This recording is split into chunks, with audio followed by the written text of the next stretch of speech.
பிள்ளைகளின் இயேசு மிக நல்லவர், அவருடைய அன்பு சொல்லலாகுமோ?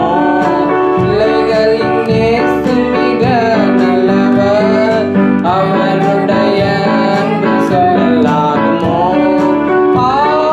இயேசு நல்லவர், இயேசு வல்லவர் என்றால் பலிக்குமே.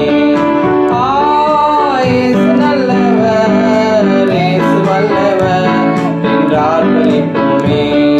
பிள்ளைகளின் இயேசு மிக நல்லவர், அவருடைய அன்பு சொல்லலாம்.